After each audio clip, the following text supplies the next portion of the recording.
Good morning all. I welcome you all back to the class. We are discussing about Unit 1. In that biomolecules have been completed. Let's move on to bioenergetics in the today's class. What are bioenergetics? Energy related to the living cell. Energy related to the living cell. Bio represents living organism. Energetics related to the needs of energy by living cell. Okay, it is the most important topic under biochemistry, bioenergetics. In that part 1 we are going to discuss today. Let's see what are the contents we are going to discuss under part 1 of bioenergetics. Firstly, concept of free energy.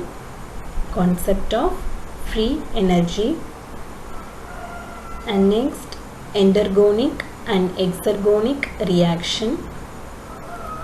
Then relationship between free energy, enthalpy and entropy. Then redox potential. What is redox potential? So what are the things we are going to discuss today? Concept of free energy. What are endergonic and exergonic reactions? What is the relationship between free energy, enthalpy and entropy? Then what is redox potential and its significance? Coming to the concept of free energy. What is free energy? It is work mediated by thermal energy inside the cell.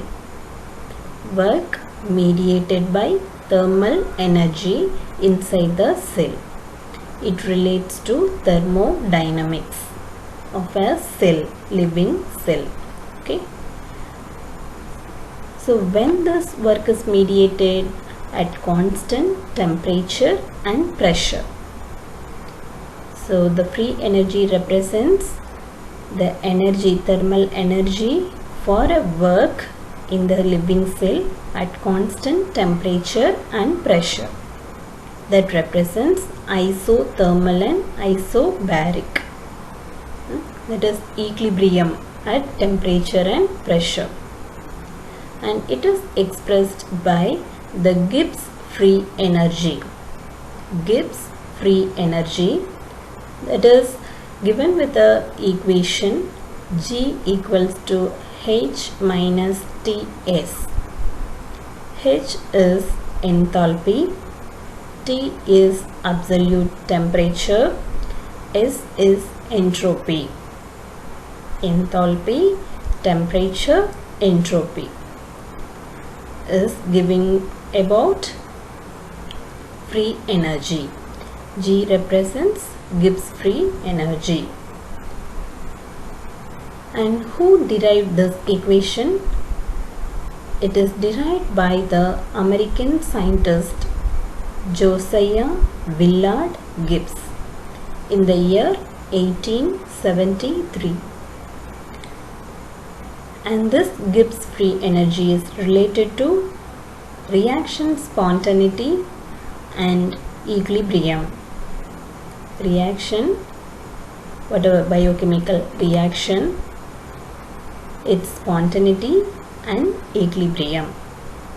Equilibrium represents reaction equilibrium. Here energy equilibrium at isothermal and isobaric conditions. Okay, this is about concept of free energy. Let's discuss what is enthalpy and entropy, H and S. Enthalpy is energy stored in bonds, that is bond energy.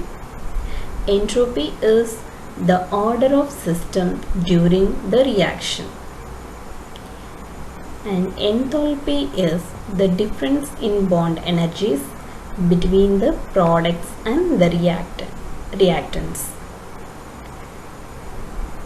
When enthalpy is negative, that is less than 0, means heat is released. If it is negative, then heat is released from the reaction. When it is positive, heat is absorbed. Where entropy is positive, the order of system is more disordered. If it is negative, then it becomes more ordered. Will be perfect. If entropy is negative, then the reaction is perfect. When it is positive, it is not perfect, it will be disordered. Okay, so you can observe the images for better understanding about enthalpy and entropy. And enthalpy relates to exothermic and endothermic reaction. Heat is evolved, that represents negative enthalpy, where heat is absorbed, that represents positive enthalpy. Okay, clear? This is about enthalpy and entropy. We'll discuss what are endergonic and exergonic reaction in relation to free energy. What is endergonic and exergonic reaction? Exergonic reactions are spontaneous, immediate, where endergonic are non-spontaneous. Then exergonic reactions occur without the addition of energy. No energy is required. For endergonic, input of energy is required. Exergonic, since it is not requiring energy, free energy will be negative. Here in endergonic, we are giving energy for the reaction, so it will be positive, increased. Free energy will be increased, negative indicates free energy will be decreased. And in the exergonic, the free energy of the products will be lower than that of the reactants. Where in endergonic, the free energy of the products are high than that of the reactants. You can observe the images for better understanding of endergonic and exergonic reactions.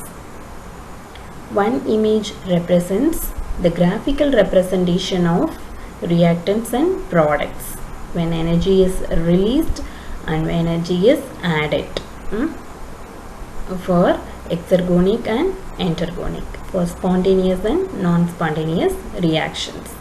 And another image represents the energy level at products at both endergonic and exergonic reactions. Okay, clear what are endergonic and exergonic reactions? Spontaneous and non-spontaneous. Negative free energy, positive free energy. Okay. Next, coming to the third part of today's discussion, that is relationship between free energy, enthalpy and entropy based on Gibbs free energy formula. That is, what is Gibbs free energy formula? G equals to H minus Ts. When change in energy occurs, the formula is represented with delta G equals to delta H minus T delta S. Okay, this is about Gibbs free energy. Now we'll see what is the relationship between each parameter. Delta H, delta S, delta G, spontaneity and reaction are the parameters focused for relationship. Delta H is enthalpy, then S is entropy, G is free energy. When delta H is positive and entropy is negative, free energy is positive. The reaction spontaneity is non-spontaneous at all temperature. So the reaction will be endergonic. Endergonic are non-spontaneous. Okay. Then delta H is negative and delta G also negative, where entropy is positive for spontaneous reactions at all temperature, that is exergonic. Okay, then delta H and delta S are negative. If free energy either positive or negative, the reaction will be spontaneous at low temperature, that causes exergonic reaction. When enthalpy and entropy both are positive, considering free energy, whether it is increased or decreased, then the reaction is spontaneous at high temperature, that leads exergonic reaction. So maybe at low temperature the reaction will be non-spontaneous, leads endergonic reaction. Okay, so this is about relationship between enthalpy, entropy and free energy. You can observe for the spontaneous and non-spontaneous reactions, enthalpy is directly proportional to free energy, where entropy is indirectly proportional between them for non-spontaneous and spontaneous reactions. You can observe the table. Here the images also represents the relationship between free energy, enthalpy and entropy. You can observe the images for better understanding comparing with the previous table what we have discussed. Okay, relationship between entropy, enthalpy with temperature and free energy. Okay, so you can remember easily at what case spontaneous and non-spontaneous reactions takes place, at what temperature, either at low or high or at all temperatures. Okay, clear? Coming to fourth part of today's discussion, that is redox potential. What is redox potential? Reduction oxidation potential. It is also called as electron transfer potential and ROP, redox oxidation potential. Electron transfer. It represents electron affinity towards a molecule, biomolecule. Okay. When electron affinity is low, it represents low redox potential. The compound may be more negative. With the high redox potential, the compound may be more positive. That represents high electron affinity. It is observed in electron transport chain in the mitochondria of the cell. What is the name of mitochondria? Energy currency of the cell. So what is the role of mitochondria? By following redox potential, it will be synthesizing energy rich compounds. What are energy rich compounds? ATP and cyclic AMP. This we will be discussing in the next class. What is ATP and cyclic AMP? They are energy rich compounds. How they are synthesized? Through oxidative metabolic pathways. Oxidative metabolic pathways that involving coenzymes such as NADH and FADH2, nicotinamide adenine dinucleotide, flavin adenine dinucleotide. Then this redox potential is used to characterize the free energy cost, how much energy is used in the reaction, and direction of reactions involving electron transfer. Direction of reactions involving electron transfer, and it is expressed by Nernst equation.